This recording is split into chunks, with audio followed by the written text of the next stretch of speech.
Welcome to the Mindful Dietitian podcast. I'm Fiona Sutherland, body-inclusive non-diet dietitian and yoga teacher from Melbourne, Australia, and director of the Mindful Dietitian. Please join me as I have important conversations with dietitians and health professionals from all over the world about getting brave and leaning into tough conversations as we cultivate a strong community of practitioners committed to body-inclusive practice. We'll talk about mindfulness, we'll dig into diet culture, and we'll explore ways of bringing courageous and important topics into our professional spaces so we can more deeply understand our own experience and make our work more meaningful. Thank you for joining me.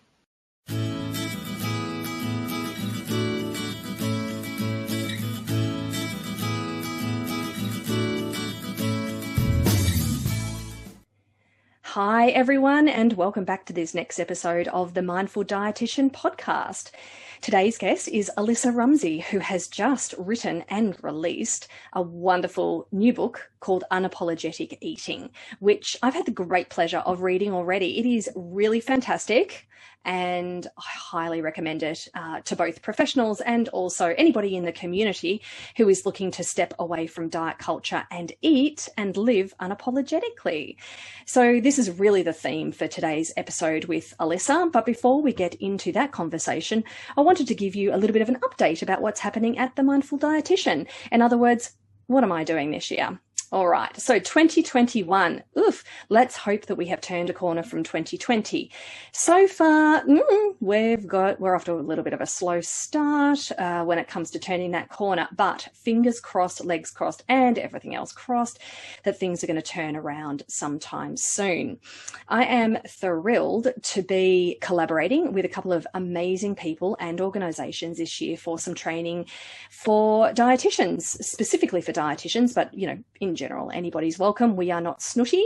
And so the first one is doing our second round of the 4-part live online trauma-informed dietetic care series.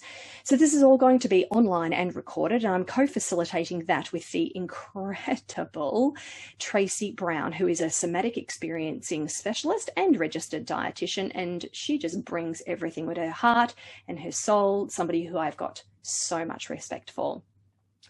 So that is starting early March, and you can find more details about that on the Mindful Dietitian website, which is www.themindfuldietitian.com.au. Now, another little project, not little, my projects always start off little, and then you end up agreeing to write a book. So let's just not refer to projects as little. The other project I am involved in, and this one is in collaboration with EDRD Pro. Now, if you don't know eating disordered registered dietitians and professionals, this is the dear little baby of Sumner Brooks, who is my colleague and also a good friend of mine as well. We have collaborated together on the Act for Dietitians in the past, and I've had the great pleasure and privilege of being a guest presenter for EDRD Pro. So this mid-year, so I'm not going to say summer because it's actually winter where I am. So this mid-year, we're going to be releasing a new course called Binge Eating Disorder Treatment for dietitians. So this is a course that I'm going to be co-facilitating with Aaron Flores, who you will definitely recognise as one of the voices behind Dietitians Unplugged, and is very well known as a specialist and expert on binge eating disorder. And he's going to bring with him his wealth of experience to that particular topic.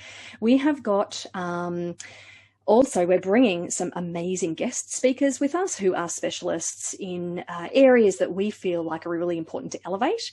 And so these non-dietitians are going to be bringing their specialist areas into the course, and we hope that people really enjoy their expertise, both lived experience and learned experience as well. So that is exciting. All right, without taking too much of a deep breath, I think that's probably about all for this particular episode, which I can tell you about what's happening at the Mindful Dietitian. Can't believe I even forgot this. So every day at the moment, I am doing a daily Instagram TV. I thought it was a live. It's not. It's a TV. Stepping through the vitamins A to Z from my book, which is Vitamin A to Z, your BS-free guide to well-being. So every day I'm going doing these little 2 to 3 minute videos on Instagram TV. So if you'd like to get a little sneaky peek about what the book is actually about, then and no, it's not nutrition. Let's just make that clear. It is about everything else probably but nutrition, and everything you need to nourish yourself if you're going to step away from the bullshittery of diet culture and into the magnificence that is the life that awaits you. It's really not. I mean, a life can be full and meaningful without being magnificent, right? So let's just unglitter that particular comment right there. All right. Introducing you to Alissa Rumsey. So in this particular conversation, Alissa did a beautiful job of stepping us through the main sections of her book, Fixing, Allowing, Feeling and Growing, which I really appreciated. I thought breaking things up into sections really makes sense and certainly kind of takes us from what we have been led to believe is wrong with us to how we can step into a space where we can really engage with that sense of, I was never broken in the first place. There was never anything wrong with me, regardless of what I was told and what I was led to believe. So this is what I really appreciate is woven throughout this book. I'll tell you a little bit about Alissa. She is a registered dietitian, nutrition therapist, certified intuitive eating counselor, and author of Unapologetic Eating, Make Peace with Food and Transform Your Life. Alissa is passionate about advocating for people to reclaim the space to eat and live unapologetically.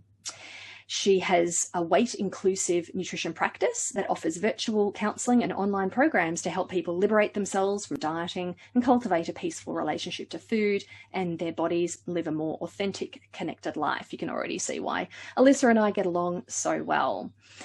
Alissa calls New York City home, lucky duck, and spends her free time exploring the city's food scene and searching for patches of green space to sunbathe in. That sounds absolutely divine.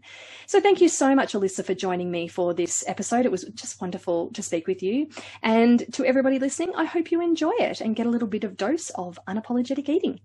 Welcome, Alissa, to the Mindful Dietitian podcast. It is awesome to be speaking with you. Thank you so much. I'm so excited to be here after many years of listening to this. Excited to be here with you today. Yes. So you and I have connected really through our amazing in-person opportunities to connect in the US. And we've got to know each other probably a lot better during this very unusual year. And this is also the year that you, actually both of us, have written books. Yes. Amazingly. So we're not co-authors, we're co-writers. And so we can share the pain and the joy of this journey. Yes, for sure. I feel like the book writing journey is always a journey, but certainly this year there's kind of the added piece with pandemic and stay at home and all of that stuff on top of it. Absolutely. It's almost like the world's best time to write or the world's worst time to write. It's kind of one or the other. I'm not sure how else to describe it. I know. At first I thought like, okay, this is actually going to be helpful. Everything stopped. There's no like fear of missing out on different things for me. And then, quickly realizing like, oh, wait, my anxiety levels are way higher than normal. And that makes it really difficult to, try to like put out some really good work. So. Yeah, or to make your thoughts cohesive on the paper. Yeah, exactly. But it all came together for both of us. Yeah, absolutely. So we're going to be diving into your book, which is called Unapologetic Eating, and it is released in February 2021. So for those of you who are listening to this after February, then it is going to be available now. But as time would have it, we are recording this prior to it being released. So we're in the kind of excitement phase of the impending, this impending amazing book. So I have actually read the book and can thoroughly recommend it, both to professionals and to general community members. It's super accessible and steps through 4 really interesting processes, which we're going to be getting into as part of this conversation. So to get us started, Alissa, do you mind telling us a little bit about yourself and a bit about what led up to this point in your life and career? Sure. So, I've been a dietitian at this point for, oh my goodness, 12 years, I think. Had to think about that for a second, 12 years. And my journey to becoming a dietitian actually started from a disordered place.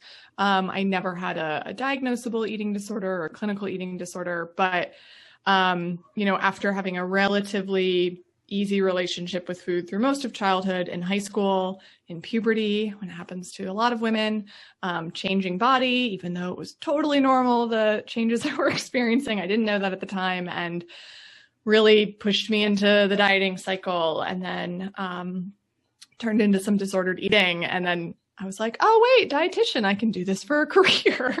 And then needless to say, as you know, a lot of the curriculum, especially here in the US, kind of fuels some of that disorder. So I, came into the field from that perspective. And then when I finished my internship in my early 20s, I actually took a job inpatient in a big clinical hospital in New York City. And it was, I think, actually very lucky, because that's actually when my relationship to food started to shift. So I was working in the intensive care unit. So I really was doing nothing with kind of the sort of quote unquote typical like weight management sort of thing that you see. And at the same time, I moved to New York City. I'm from a very small town, and I got, really into the food scene, and I fell into a group of friends, most of whom were dietitians at the hospital as well, who all just had a pretty easy, fairly good relationship with food. And so it sort of throughout my 20s, my relationship to food kind of naturally sort of started to improve, and my relationship to my body. And so I always kind of had this like mindful eating sort of bend. Like I was always like, no, diets don't work. But yet at the same time, talking to people about portion control and, eating certain things and not eating other things, and quote, like watching what you eat. And then, my gosh, it was only about maybe like 4 or 5 years ago now that I stumbled upon Evelyn Tribole's 6-week intuitive eating pro skills webinar series. And at the time, I had been in business for myself for probably about a year or two, and spent the first couple of years of business just really trying to figure out the business stuff, because that was such a big learning curve. And then I was like, okay, this is feeling good. Let me dive more into some counseling work. So I was starting to do more one-on-one counseling. And I was like, oh, intuitive eating. I think that's like mindful eating. And I had no idea, like I had never read the book, and I signed up for this course. And needless to say, in that first session, my world was just like totally rocked. Like brain was just like, oh my goodness, because Evelyn was talking about obviously intuitive eating, but also weight science and a lot of the health at every size related research.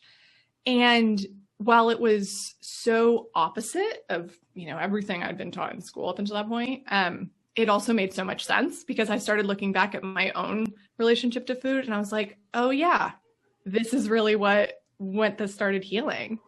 And then, so I got into intuitive eating, and then started learning about HAES and then social justice stuff. And that's really been the last like 4-ish years or so. And you have been a huge part of that with a lot of the workshops I've been to with you and the supervision we've done together. And yeah, it's just been a big evolution, both personally and professionally, the last 4 to 5 years. It's so interesting, the parallel process that a lot of dietitians do experience themselves. It's really fascinating and rewarding how much we are able to heal our own relationships with food and eating and our own bodies as we are working alongside others, perhaps in different spaces, sometimes completely different spaces, but that dynamic and the process of being with somebody else requires us to have done our own work too, which is actually a huge investment, of time and energy and resources. And yeah, it's well, I would argue that it's super worth it, but not something that everybody has an opportunity to do. Yeah, totally. And I certainly see, at least here in the US, a lot of dietitians, and this was certainly true for myself, like my identity was so wrapped up in like being the healthy person and being, I also have a major in exercise science. And so like being fit and, all of these things. And then again, just like we've all grown up in the same culture and are educated in this culture. So yeah, but there's no way I'd be able to do the work I'm doing with clients if I hadn't done my own work and continue to do my own work as well. Yeah, I'll often say, that we have a nervous system. Our clients have a nervous system. It's a human thing. It's not a traumatized person thing, or that there's something wrong or right with us, but that when we understand the ways in which we show up in the world, we can understand the experiences of other people so much better. So when we want to be serving and working alongside people more effectively, understanding ourselves is pretty critical. Yeah, for sure. And I think, supervision, I always like sing the praises of supervision, because it's something that, yes, within the eating disorder community, but outside of that, most dietitians after our dietetic internship, really it's not a thing in our profession, versus like therapists, as far as I know here in the US, like have to do kind of continual sort of supervision. So yeah, once I learned about supervision and just started to do that, that shifted so much. It's really interesting, isn't it? Because it's almost like growth and learning are promoted within dietetics, but only within a certain frame, so that, a lot of dietitians would say, I love learning, I love growing. And I was going to say but, and maybe but is the correct word here, really, that when I hit an edge, or when I hit an uncomfortable part of myself, that's where my willingness to continue growing really comes to a halt. And like you and I often talk about, it really does a disservice, not only to ourselves, but to the communities that we are providing a service to. So, I'm really, really hoping that in the coming years, the ways in which we identify sources of growth will be more located within us than they will be external to us. So we'll be, as much as the next person, I love courses and books and podcasts, and I love opportunities for that kind of external oriented growth to be brought internally. But my vision, or my hope, my wish for the future of our profession is that can become more dynamic, so that the external sources of learning can be brought internally, and then we can then serve others through that kind of more dynamic lens. Anyway, that's my wish. Yeah, no, I love that. And I think that just dovetails so much to kind of what's been going on in the world, and, what we've been seeing this year, and certainly what we've been seeing in some of the dietitian community. And yeah, I think we're all for like the research and the evidence-based stuff, but then when it comes to our own personal, and I think, part of that is so much of our profession is wrapped up in like being the quote unquote expert and being this like authority figure. And when you're put on this pedestal, it's like, okay, I don't want to admit any like weakness, or, I have to be this like perfect dietitian and like have all my stuff together. When in reality, I'll say probably every single one of my interns says to me, oh my gosh, it's so nice to see that like you don't know everything, and like you don't know what you're doing all the time. And, I try to be so open with them, because I think we can, from the outside, this is what it looks like, of like, oh, we have to like be put together. And in reality, none of us, we're all learning and growing. So yeah, I love what you just kind of how you frame that with the internal and external. Yeah, we've got a way to go, but I feel a sense of hope, particularly based on 2020, that in and of itself has become a topic and a subject, hasn't it? Whenever we mention 2020 now, everybody will just give this like slow knowing nod, like, yes, I see you. Yeah. Oh my gosh. Totally. So I would love to shift gears, if it feels okay, to be really diving into your book, which has the title Unapologetic Eating. So I hope it feels okay maybe to start there with the title. So what is it about that title that feels important to you? Like, because those words really mean so much, and I'm imagining are woven, well, not imagining, I've read it. It's woven all throughout the book. Mm-hmm. So why that title, do you think? Well, so when I first started writing, I had no idea what the title of my book was going to be. I had pitched this idea sort of like kind of on a whim to this publisher. And they're like, that sounds great, and really let me run with it. And so I didn't really know what it was going to be. And at the same time, I had started using this phrase like unapologetic eating and living. I think honestly, the first place I put that was my Instagram bio, and like one of my many, like, let me try to get my Instagram bio more, aligned with what it is I do.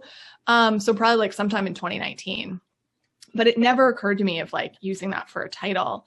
And then as I was putting together a table of contents and really starting to share with my publisher some more information, they came back and they're like, how about this title? And I was like, the more I thought about it, I'm like, this makes so much sense because, as I started writing, I'm not sure if you experienced this, but for me, the writing process, while I wrote out a table of contents, when I started writing, like just these themes started emerging that I wasn't, really planning on. And one of those, really the main theme is this idea of not only like questioning where all these different thoughts and beliefs come from, but also, when it comes to food, when it comes to your body size, when it comes to setting boundaries, when it comes to making like life decisions, work decisions, this idea of being able to do so from your own decision, your own intuition, and not feeling like you need to justify that or explain it or apologize. So that's really what I think the unapologetic eating to me means from a food perspective. Yes, like eating what you want, when you want, how you want, without feeling guilty or ashamed. But also, being in the moment and not second guessing and not worrying about what others are thinking, and really just getting back to, yourself and who you are and who you were before, culture and society put stuff on you. The other thing that's interesting about that title, so I just said, right, my publisher was the one that like, oh, how about this? I then, probably just a couple months ago, so like title's been decided, 8-9 months ago. A couple months ago, I'm going through some notes from a retreat that I attended last fall. And one of the exercises we did during this retreat is called the Ikigai exercise, which is a Japanese word. And it's kind of like a brainstorming activity is the best way I can explain it. And I'm going through my notes, and I had literally written down an idea for a podcast and a book called Unapologetic Eating. No. Yes. Oh, I just got chills. Oh my gosh. I just did too. As I was telling you that again. I mean, but I didn't remember that I wrote that down. Like that was in Portugal, like in September 2019. I had put that journal away after that week and like hadn't opened it since. And then like a couple months ago, talk about, my boyfriend always jokes, like, I feel like you're getting a little more woo-woo. I totally have been getting more into the woo-woo. But yeah, just this idea of, when you start to like think about something, yes, even though it's in like the subconscious. So yeah, that was there a year and a half ago.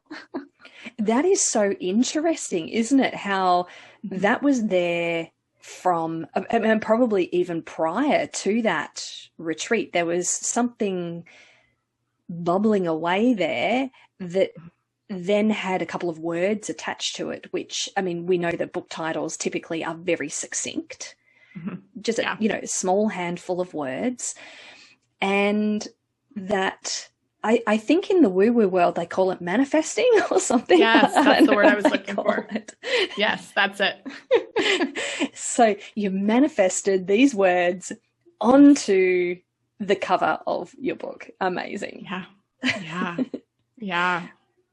I love it. I think the title really speaks so much to the ways in which people of, all genders, all ages, all cultural backgrounds, all racial backgrounds are become entangled, in webs of the web that diet culture creates to trap us into thinking in particular ways about food and eating and about our bodies, and the deep impacts that has on our quality of life is it causes great distress. Yeah, and in so many areas. And in terms of my evolution within this world in the last couple of years. Like when I first took that course with Evelyn, I remember, taking a couple months and really like learning as much as I could. And I was like, okay, I'm going to start working with clients, with intuitive eating. And so I'm thinking like, okay, I'm going to work with their relationship to food. And it was so eye-opening because probably almost immediately I realized like how, yes, it's the relationship to food, but it's so much more than that. Right. And with many of my clients, the work that we do, yes, it's being able to, eat the burger and not feel guilty or not second guess, but then it just goes so much farther beyond that. And, as you improve your relationship to food and your body and trust yourself more and get more connected with yourself, that bubbles into so many different areas of our life. I have a quote in the book from a woman who talks about, okay, this started with intuitive eating and movement, and then it was kind of working on some body stuff. And now 2 years later, I'm questioning, like, do I even want a partner? Do I want kids? Like all these things that she's like, all these things, all the shoulds that kind of society had put on her. She was like, okay, like really questioning, like, are these coming from me or is this coming from external? So yeah, that was really my aim with the book, was to kind of walk people through, yes, it's the relationship to food, but it opens up like so much opportunity for self-discovery in other ways as well. Oh, I absolutely love that. How what you've really done so beautifully in the book, and we'll step through each of the 4 sections in just a moment. But what you really step through is how food and the way that we relate to our bodies really has become a proxy for broader not broader issues, but broader life experiences, I guess, and how, limiting our food can really limit our quality of life in so many ways. And to become more expansive and accepting is not just about increasing our food variety, for example. It's about opening up to our human potential and to what is possible for us. However wide or broad or deep we decide to expand that. So interesting. Yeah. And that's making me think of the conversation you and I had probably about this time last year, where I remember I came to you and I was like, it's funny, I just found it in my journal the other day. I'd woken up at, I don't know, like 2 or 3 in the morning and didn't turn my light on and just like wrote like these. So it's all scribbled. And I remember having a supervision call with you. It was right around this time. I was just like, Fiona, I don't want to just do intuitive eating. Like it's more than that, but I can't really figure out what's underneath it. And just like really struggling with, I could see it in my one-on-one sessions, but then and I hadn't started writing the book at that point. This is before that.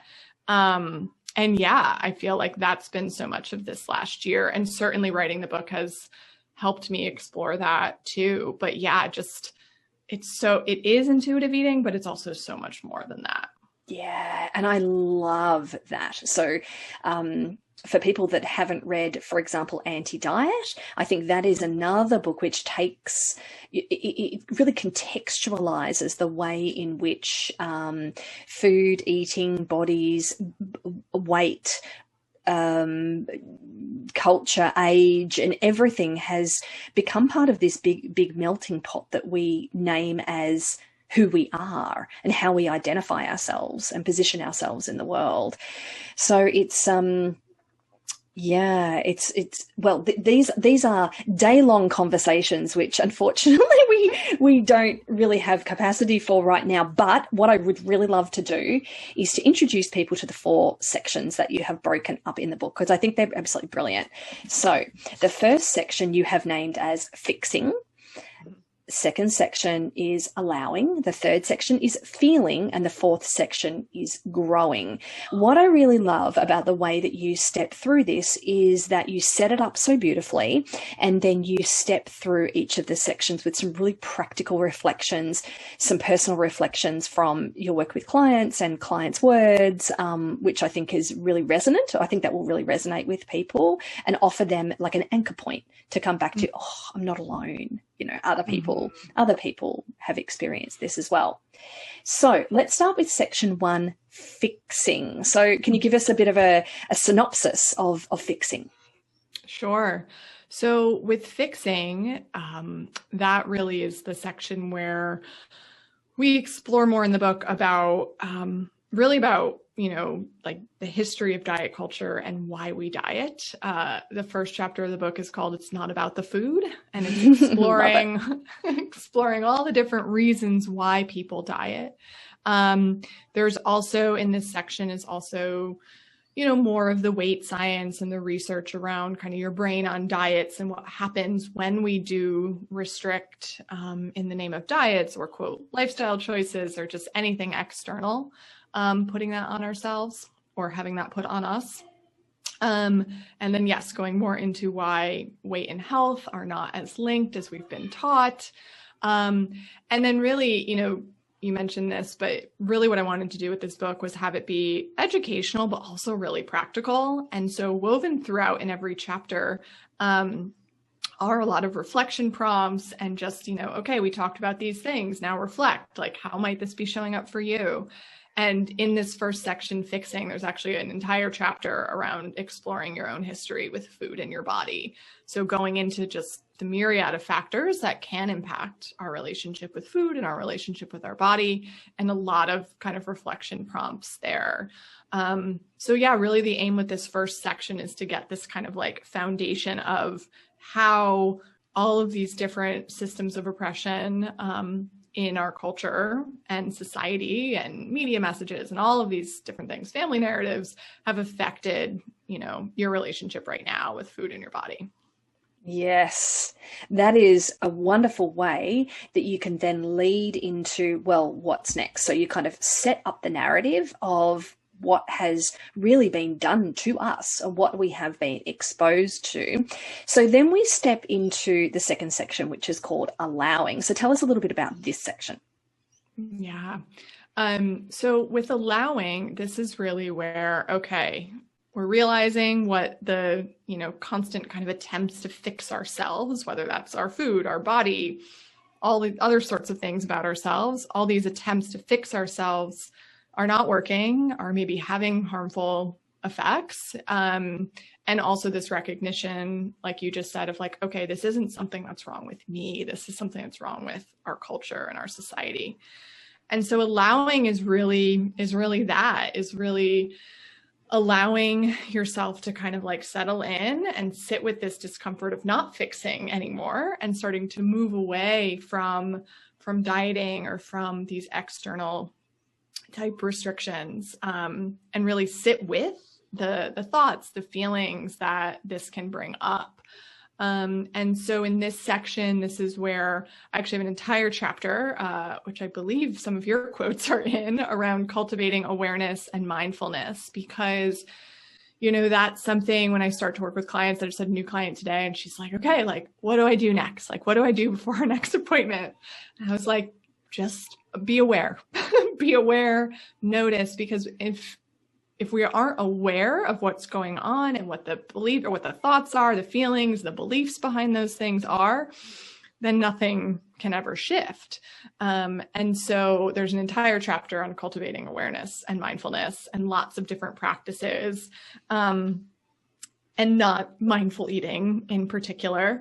I actually think this is something, now that I'm thinking about this, learned from you years ago. Like, people often jump really fast into mindful eating without like more of the mindfulness practice. So that kicks off the allowing of just that being with, I think is the quote from you I used, of rather than trying to like fix or change, just like be with what's coming up. And then in this section 2 is I introduce intuitive eating. And really, the intuitive eating book, I think, is such an amazing resource and I recommend it all the time. But what I tried to do in this section was introduce these concepts, but in, just a way that's felt helpful to my clients and kind of talk about some of the different ways that, like I spend a lot of time talking about like eating enough. And like, you can't, until you're eating enough, and then what is enough? And what if there's not enough, and different things like that. And really spending, then a whole chapter on this idea of moving from scarcity to abundance and how to kind of shift that mindset in a variety of ways. So it's, introducing intuitive eating framework and just kind of these foundational elements to be in place before we kind of like move forward with some more of the work. Yeah, it's so interesting that you were talking about awareness and noticing, observing, mindfulness, and so forth. And one of the things I feel, I don't know, maybe feel a little frustrated noticing is how quickly, especially in healthcare, we jump into the fixing and doing too, which you speak about so beautifully in this particular chapter, and how to cultivate that awareness.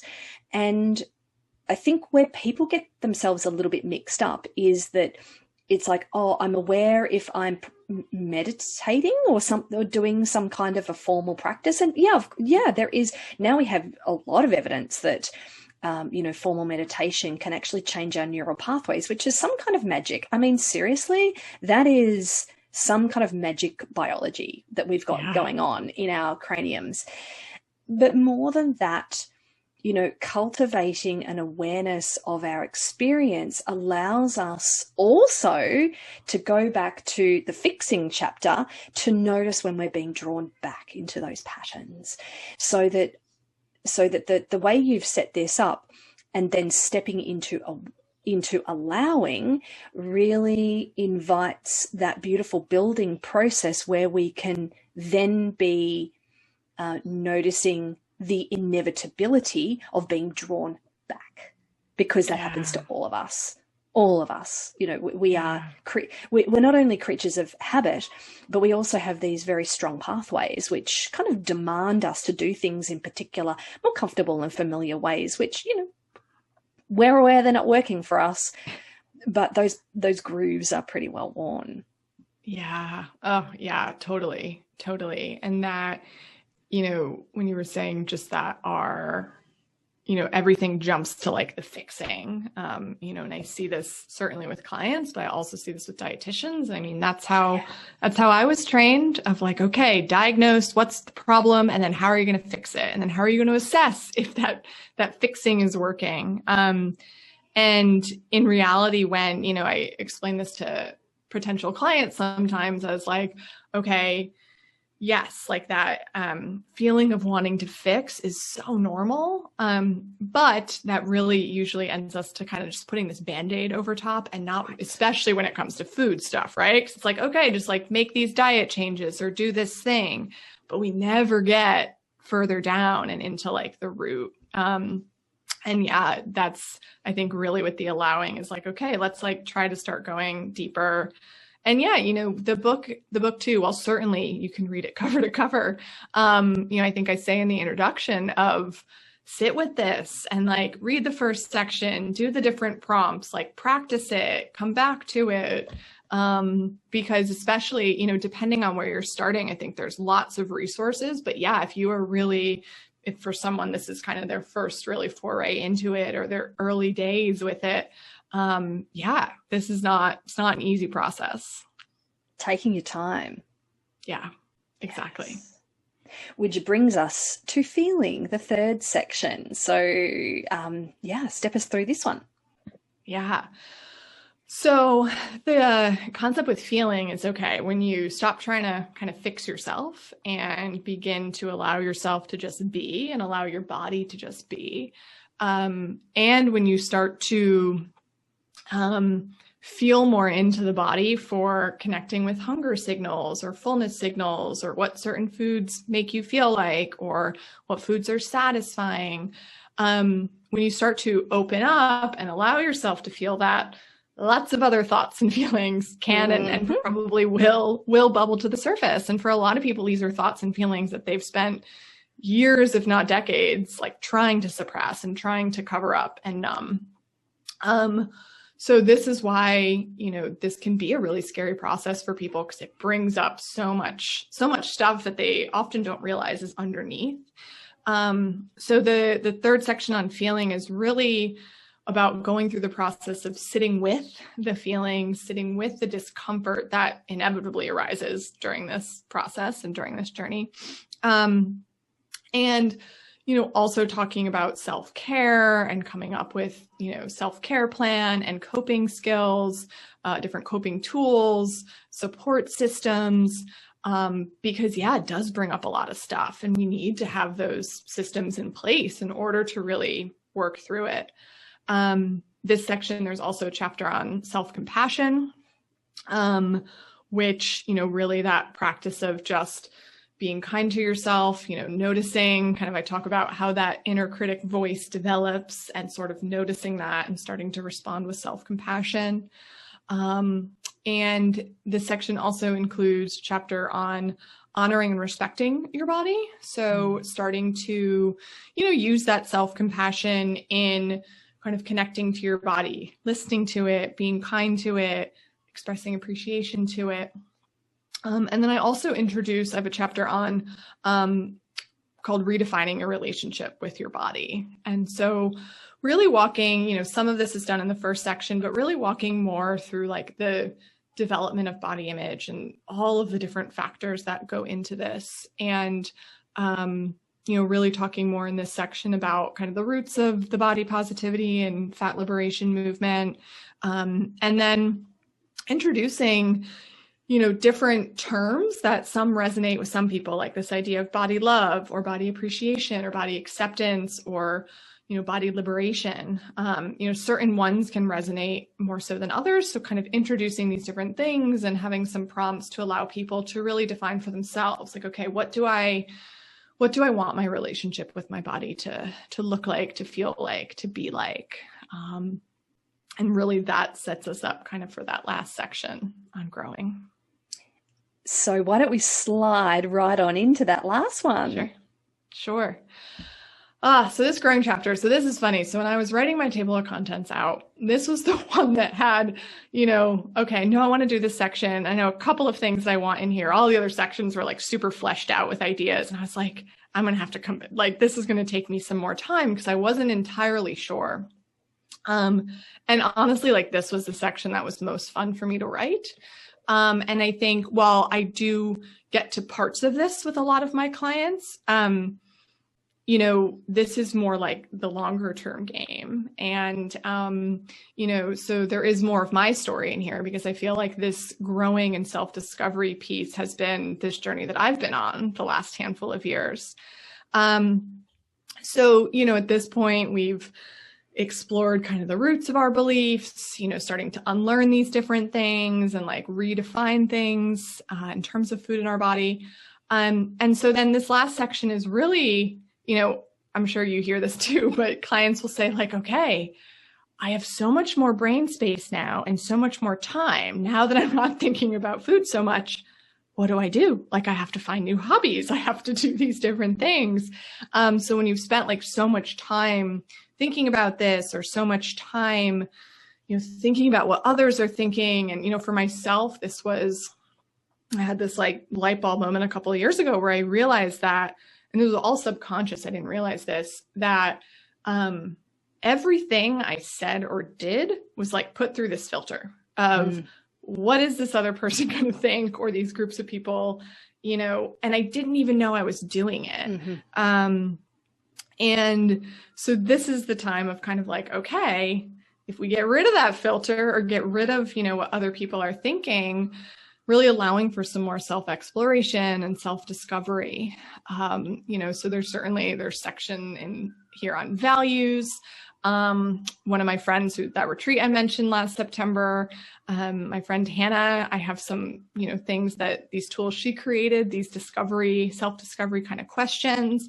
And just, to start, getting back more to yourself and like, who are you underneath these things that have been put on you by society.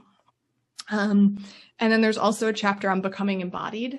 So this is, I think I mentioned the woo-woo here a little bit of, when I first heard this term of like, quote, like being in your body, I was like, what does that mean? Like, I don't get it. Like, what does it mean to be in your body or like be grounded? And so, I have some fun with that because I'm like, look, if you're kind of rolling your eyes, like, what does this mean right now? I get it because I've been there too. But really talking about ways to just be more connected in this like body-mind connection. And that's where there's like lots of fun practices and just different things you can try and to really become more embodied. I mean, I think I wrote in there about, rolling down a hill, like rolling down a grassy hill. And I was thinking about this weekend because I was in Vermont and we went sledding. My partner and I went sledding. Oh, so fun. I haven't been on a sled in, I don't know, maybe 15 or 20 years. And like, talk about just being in your body. Like, you're flying down a hill on this like little, circular thing. And like, yeah, just these different practices. There's nothing much to think about apart from don't hit a tree. Don't hit a tree. Stay on course. Exactly. So yes, this idea of like, okay, how can we, because this was something I definitely related to, of like realizing, oh my gosh, I'm in my head all the time, which is very, very common. And so there's a lot of practices about trying to allow yourself space and time to get out of your head and more into your body. And then, the last section is about embracing your power and really, challenging this idea that we have in a lot of our cultures about what power means. Which, this was something you introduced me to Kelly Diels, and this is something Kelly talks about a lot and really like embodies with her practice. And just this idea of, power doesn't have to be this, kind of in a lot of our cultures, it's like, okay, I got to like put someone down to like get higher up the ladder, right, of power. Like power over. Yeah, power over, exactly. And so this is really about, okay, how to step into your own power, and just be able to kind of like feel confident and grounded in who you are, and some different practices and ways to think about going about that. Yeah, I love that. So a sense of partnering with yourself, with all the different parts of yourself, is such a beautiful way to really be embodying the power with. So we're not only power with other people, but also power with those parts of ourselves, especially the more vulnerable, young parts of ourselves that just need that extra care. Yeah, I love that. Beautifully said. Exactly. So I'm curious to ask you, what do you most wish for people to leave after having read your book and working their way through it? What do you wish for people to be leaving with? That's such a great question. I think, the first thing that comes to mind is I hope that people will leave realizing that there's nothing wrong with them. Yes. And that the different things they've experienced, it's not because there's something wrong with them or that they're less worthy, but really it's about the lived experiences that they've had and what's happened to them. And I think, when you make that shift, it still is a difficult journey, but when you make that shift of like, okay, like there's nothing inherently wrong with me, it really allows, just like using the self-compassion. I really feel like this is where so much of the growth can come in.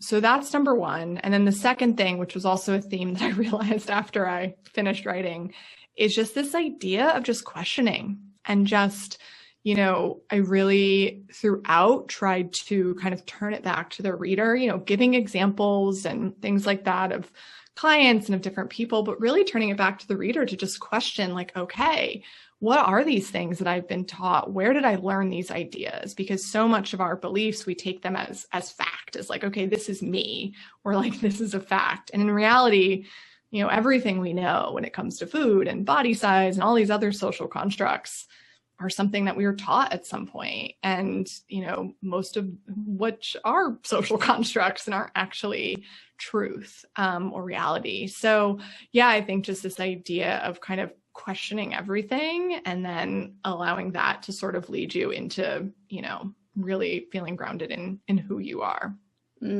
Beautiful. So my wish is for everyone listening to this is that you grab your own copy of Unapologetic Eating. I found it a beautiful read, very accessible, beautifully stepped through, and really a lovely companion for working with an anti-diet, non-diet, health at every size aligned dietitian. Actually, it'd be brilliant for dietitians to be working through with clients as well. I'm a big fan of using, for example, intuitive eating in that way, and the intuitive eating workbook in that way. And your book could be done really similarly. I think that's a lovely way to partner with people and to learn more about how different individuals who we work with, what they need. So it's not that we do provide a one size fits all kind of service, but the way in which even different sections or different principles apply to people's lived experiences can be a really rich experience for us. Yeah. Oh, I love that. I hadn't actually thought about that, but I love that idea. And yeah, I think that speaks to, certainly I understand, like when I first was learning about intuitive eating and wanting like a structure to grasp onto, as I moved away from my like the weight centric style of counseling. But yeah, that was really my goal, was to, there's a lot of business coaches out there that are teaching like, okay, have this one program that you walk everybody through. And it's like, that doesn't take into consideration all of these different things. And yeah, that was definitely my goal with the book, was being able to, meet people where they're at. I haven't mentioned this yet, but I worked with 2 equity consultants who have different identities than I, different lived experiences than I, to really, make this book as equitable and inclusive and anti-oppressive as possible. So, while certainly I'm sure not everybody is going to see themselves in it, I tried my hardest to make it so that no matter what your identity or what your lived experience, you could apply it to yourself and do reflection on your own. Yeah, I love that. And thank you so much for investing your time, energy, and resources in making sure that you were working alongside people who could allow you to see those edges, that we all have, and that when we're open to noticing those edges. And I mean, I'm just thinking about, the four things about, fixing, fix those edges in ourselves that aren't able to see those parts of us that may be oppressive, even when that's not how we want to be showing up. And then allowing for that by, investing that time, energy, and then feeling into maybe some of that shame or grief, or feeling bad about, maybe things that we have done or thought or believed up until now when we know better, and then growing and kind of leaning into those new edges of ourselves that, once you see things, you often can't unsee it again. So so thank you so much for that. I love that. Fixing, allowing, feeling, growing on repeat. I love it. Yeah. Thank you. Yeah. I mean, I feel like the first time I heard fixing was actually you, probably at the body image workshop years ago. I do use that a fair bit. Yeah, the fixing is probably the first time I heard it like in this context. So there's probably some credit to you there for that piece, for sure. Well, thank you. I shouldn't negotiate that in your damn contract. But it's such an interesting word, isn't it? Because it's so universal. Yeah. Like, it's so universal when it comes to healthcare, when it comes to diet culture, when it comes to the ways in which we, meet ourselves. Eek. Yeah. Yeah. Oh my goodness. Totally.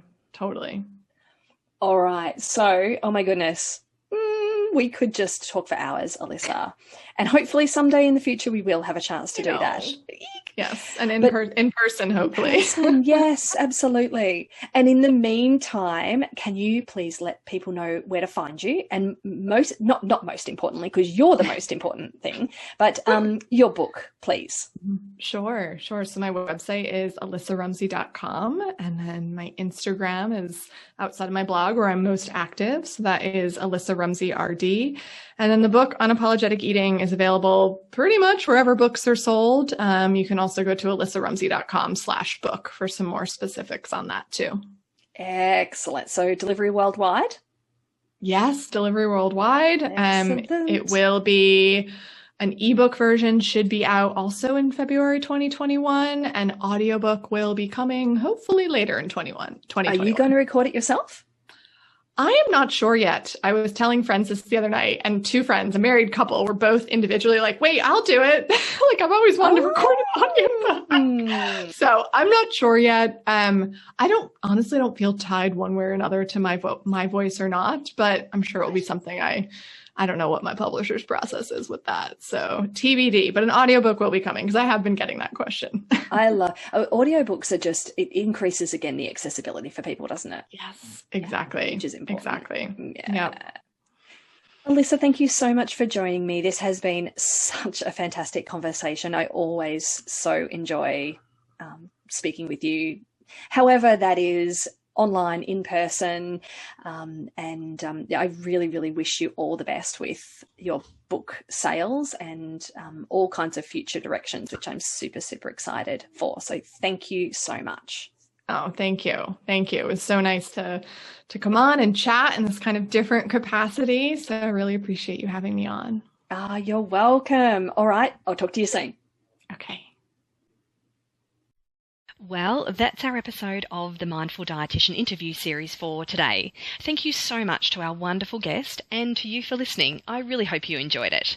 Just a reminder that you can find me over on the website www.themindfuldietitian.com.au, and please join actually quite a large group of wonderful and enthusiastic dietitians on the closed Facebook group, The Mindful Dietitian.